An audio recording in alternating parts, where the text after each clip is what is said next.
నిజామాబాద్ జిల్లా దర్పల్లి మండల కేంద్రంలో గ్రామ సభను సర్పంచ్ చెలిమెల శ్రీనివాస్ అధ్యక్షతన ఘనంగా నిర్వహించారు.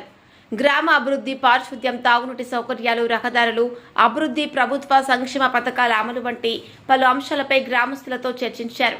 సందర్భంగా సర్పంచ్ చెలిమెల శ్రీనివాస్ మాట్లాడుతూ గ్రామ ప్రజల సమస్యలను తెలుసుకొని వాటి పరిష్కారానికి ప్రత్యేక చర్యలు తీసుకుంటున్నామని తెలిపారు.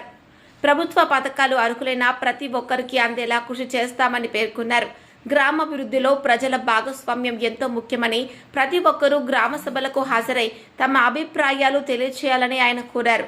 కార్యక్రమంలో గ్రామ పంచాయతీ కార్యదర్శి, వార్డు సభ్యులు, అధికారులు, గ్రామ పెద్దలు మరియు స్థానిక ప్రజలు పాల్గొన్నారు. జరుగుతుంది.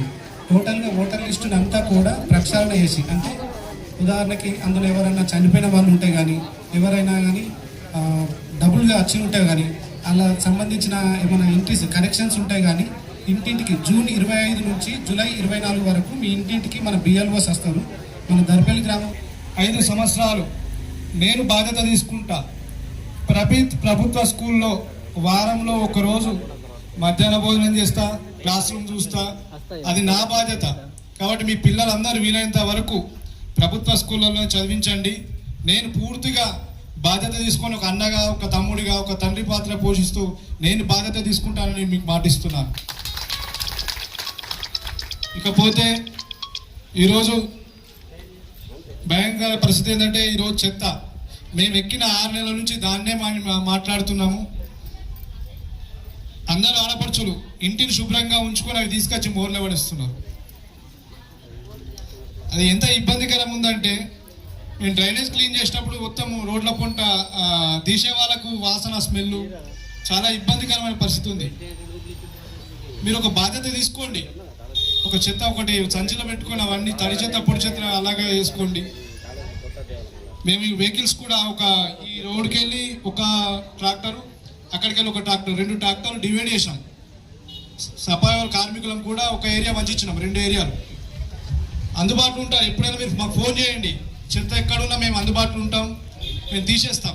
ఆ రోడ్ల మీద పడేస్తే చాలా ఇబ్బంది పరిస్థితి అయితే ఈరోజు అన్ని రోగాలు, మలేరియా, డెంగ్యూ ఇవన్నీ రావడానికి అవే కారణం ఉన్నది. కావున మీరు ఒక్కసారి అందరూ ఆలోచించుండ్రి. కంపల్సరీ చెత్తను బయటపడేయకండి. నాకు ఫోన్ చేయండి, నేను పంపిస్తాం ట్రాక్టర్ కానీ ఏదైనా సరే. గతంలో మన చిన్న ఉన్నప్పుడు మన తల్లిదండ్రులు మనకు ఎలాంటి వాతావరణం ఇచ్చారో, భవిష్యత్ తరాలకు మనకు మంచి వాతావరణం ఇవ్వాల్సిన బాధ్యత అందరిపైన ఉంది, మనందరిపైన. రాబోయే తరాలు మనల్ని జ్ఞాపకం ఉంచుకోవాలి కానీ మనను చిన్న చూపు చూసే విధంగా ఉండకూడదని ప్రతి ఒక్కరు బాధ్యతగా చెత్త మీద నిర్ణయం తీసుకోవాల్సింది అందరికీ చెప్తున్నాం. ఈరోజు అవి 65 చివరి దశలో ఉన్నాయి, ఇంకో 20-25 స్టార్టింగ్ దశలో ఉన్నాయి. మనకు ఇచ్చిన మొదటి విడతలో రీప్లేస్మెంట్ కూడా మనకు అవకాశం వచ్చింది. మళ్ళీ ఒక 50 ఇండ్లు ప్రభుత్వం ఇవ్వడానికి సిద్ధమైంది. అంటే రీప్లేస్మెంట్, ఫస్ట్ విడతలో రీప్లేస్మెంట్కి ఒక 50 ఇండ్లు శాంక్షన్ అయినాయి. వీటి మీద కూడా మేము లిస్ట్ ఇచ్చాము. L1లకు వెళ్ళి పేర్లు ఇచ్చాము. ఎవరైతే ఇల్లు కట్టుకుంటారో వాళ్ళకు L1 లిస్టులో ఇచ్చి పంపించాము ఆఫీసర్కు. వాళ్ళు వెరిఫికేషన్ కూడా చేస్తున్నారు. మొదటి విడతలో భాగంగా ఈ 1 వీక్ లోపల ఒక 50 ఇండ్లు మళ్ళీ శాంక్షన్ అయ్యే అవకాశాలు ఉన్నాయి. సెకండ్ విడత కూడా ఇంకా మాకు గైడ్లైన్స్ రాలేవు. రెండో విడతలో కూడా దర్పల్లికి సుమారుగా 100 ఇల్లు వచ్చే అవకాశం ఉంది. అందరు అర్హులకు ఇందిరమ్మ ఇల్లు ఇచ్చే బాధ్యత మేము తీసుకుంటాము. ఎవరెవరైతే ఇల్లు పూరి గుడిసెలో ఉండి ఇల్లు లేక ఉన్నారో వాళ్ళకు మొదటి ప్రాధాన్యత. రెండో ప్రాధాన్యత కూన ఇల్లు ఉండి కూలిపోయే స్థితిలో ఉన్నప్పుడు వారు కట్టుకోవాలనుకుంటే వారికి కూడా రెండో విడతల ప్రాధాన్యత ఇస్తాము. అందరూ కంపల్సరీ పేదవాడికి ఇల్లు ఇవ్వడమే ప్రభుత్వ లక్ష్యం.